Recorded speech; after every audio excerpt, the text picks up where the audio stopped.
बोल शंकर भगवान की जय।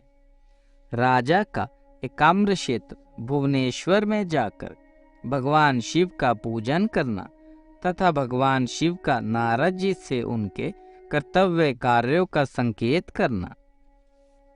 जैमिनी जी कहते हैं, नारद जी के इस प्रकार आश्वासन देने पर राजा इंद्रधूमन ने प्रसन्नचित्त होकर जब उत्तम बुद्धि से विचार किया, तब अपने परिश्रम को सफल माना और सभाओं को विदा करके मुनि का हाथ अपने हाथ में लेकर अंतपुर में प्रवेश किया। फिर विधि पूर्वक उनकी पूजा करके उन्हें पलंग पर सुलाया और उन्हीं के साथ बातचीत करते शेष रात्रि व्यतीत की। तदनंतर निर्मल प्रभात होने पर नित्य कर्म पूरा करके उन्होंने जगन्नाथ जी का पूजन किया। तदनंतर सब महानदी के पार उतरे। इसके बाद और देश के राजा के बताए हुए मार्ग से राजा इंद्रधूमन अपनी सेना के साथ एकाम्रवन नामक क्षेत्र की ओर चले। वहां से कुछ दूर आगे जाने पर मार्ग में गंधर्वा नाम वाली नदी मिली, जो बड़े वेग से बह रही थी। उसको पार करके आगे बढ़ने पर शंख आदि वाद्यों के ध्वनि सुनाई पड़ी। तब राजा ने नारद जी से पूछा, महामुने, यह शब्द कहाँ हो रहा है? नारद जी ने कहा, राजन, यह अत्यंत दुर्लभ क्षेत्र है जिसे भगवान विष्णु ने गुप्त कर रखा है। तुम भाग्यवानों में श्रेष्ठ हो, इसलिए तुम्हारे सौभाग्य से जितेंद्रिय पुरोहित ने किसी प्रकार जाकर भगवान का दर्शन किया है।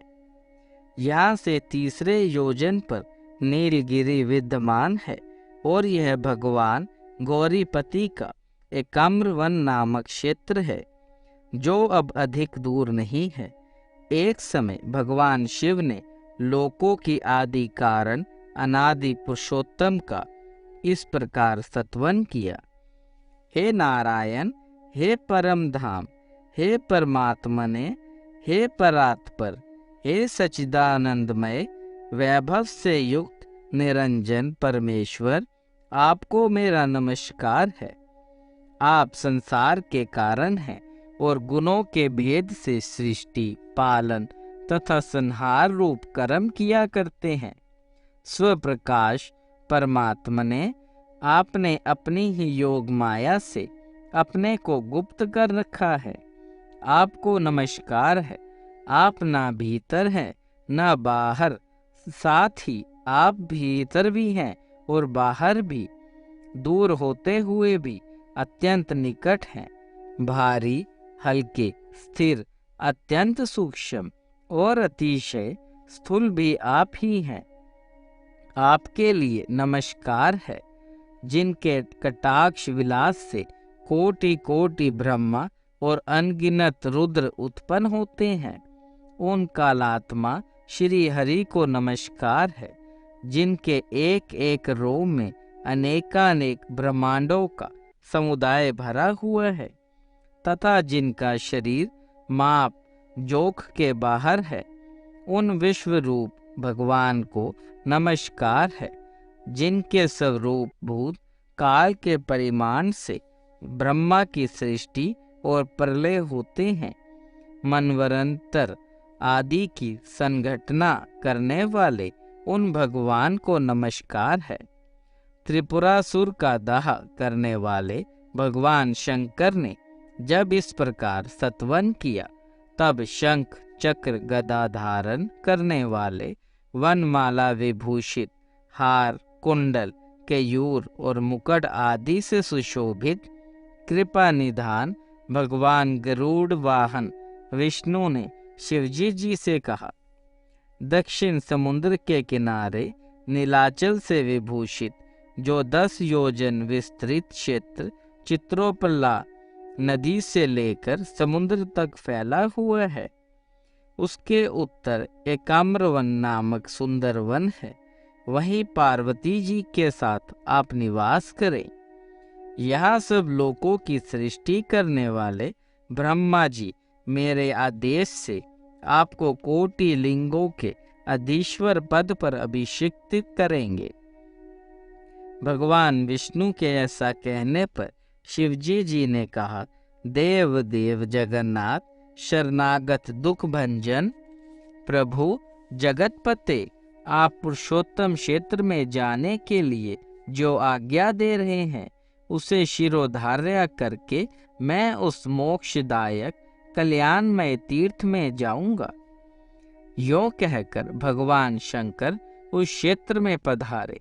साक्षात ब्रह्मा जी ने वहां भगवान शंकर की स्थापना की।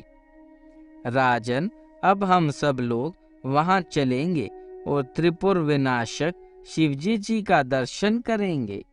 यह जो शिवजी जी का क्षेत्र है, इसे तमोगुण का नाशक बताया गया है। जो रजोगुण को धो डालने वाला क्षेत्र है, वह विरज मंडल नाम से प्रसिद्ध है। सत्व गुण की अधिकता के कारण पुरुषोत्तम क्षेत्र मुक्तिदायक बताया गया है। महाराज, जिनका चित्त पाप कर्मों से मलिन हो गया है, उनका विश्वास इस क्षेत्र पर नहीं जमता। नारद जी की बात सुनकर राजा का चित्त प्रसन्न हो गया और वे बोले, ब्राह्मण, आपने मुझे परम पावन क्षेत्र का परिचय दिया, जहाँ पर साक्षात भगवान उमापति विराजमान है। वहाँ पर हम अवश्य चलेंगे। इस निश्चय के अनुसार देवऋषि नारद और राजा इंद्रधूमन दोपहर के समय सेना के साथ एकाम्रवन नामक क्षेत्र में पहुंच गए।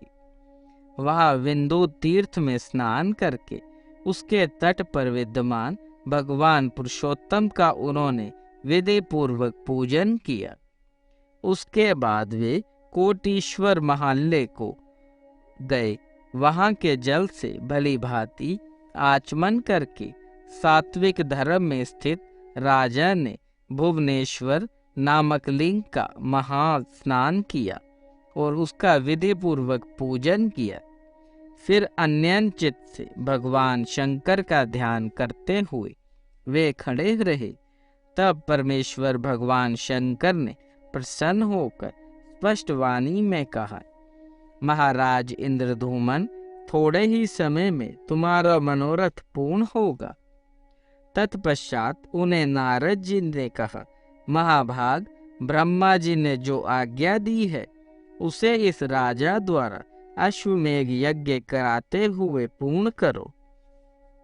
पुरुषोत्तम क्षेत्र साक्षात भगवान विष्णु का स्वरूप है। उसमें भी परम पुण्यमय अंतर्वेदी भगवान विष्णु के हृदय के समान मानी गई है, जिसकी रक्षा के लिए श्री विष्णु ने 8 स्वरूपों में मुझे स्थापित किया है। शंखाकार पुरुषोत्तम क्षेत्र के अग्रभाग में दुर्गा देवी के साथ मैं नीलकंठ नाम से निवास करता रहूंगा। वहीं इस राजा को ले चलो। इस समय नीलमणि में विग्रह वाले भगवान श्री हरि अंतर्ध्यान हो गए हैं। वहां मेरी आज्ञा से भगवान श्री नरसिंह देव का क्षेत्र बनाओ। उस क्षेत्र में हमारे समीप नृप श्रेष्ठ इंद्रधूमन एक सहस्त्र अश्वमेघ यज्ञ करे। यज्ञ समाप्त होने पर उन्हें वह अद्वितीय ब्रह्म स्वरूप वृक्ष दिखलाओ। उसके द्वारा विश्वकर्मा 4 प्रतिमाओं का निर्माण करेंगे और उन प्रतिमाओं की स्थापना के समय ब्रह्मा जी स्वयं पधारेंगे। तदनंतरन ये राजा समस्त पापों का नाश करने वाले और संपूर्ण जगत के आधारभूत भगवान विष्णु का दर्शन करेंगे। काष्ठमय शरीर धारण करके प्रकट हुए भगवान दर्शन मात्र से मोक्ष प्रदान करने वाले होंगे। नारद, भगवान विष्णु अपनी आज्ञा के पालन एवं भक्ति से प्रसन्न होते हैं। नारद जी भी जगत गुरु महादेव जी को प्रणाम करके हाथ जोड़कर बोले, प्रभु, आपने जो आदेश दिया है वैसा ही करने के लिए ब्रह्मा जी ने भी मुझे आज्ञा दी है। नाथ, आप और ब्रह्मा जी परमात्मा श्री हरि से भिन्न नहीं है। इन राजा इंद्रद्युम्न की भाग्य समृद्धि महान है। इसी से इन्हें आप तीनों देवताओं का वह विशाल अनुग्रह प्राप्त हुआ जिसको मन के द्वारा सोचा भी नहीं जा सकता था। जिनके प्रसंग से पापी मनुष्य भी भवसागर से तर जाते हैं, वे भूत भावन भगवान विष्णु अचिंत्य महिमा वाले हैं। वे भगवान कितनी भक्ति से प्रसन्न होते हैं, यह बहुत बुद्धि में नहीं आ सकती। वेदों के स्वाध्याय आदि साधनों द्वारा चिरकाल तक विद्वान पुरुष यत्न करते रहे, किंतु सफलता नहीं पाते, और एक नीच मनुष्य अन्यायस होने पर कर्म से मोक्ष पा जाता है।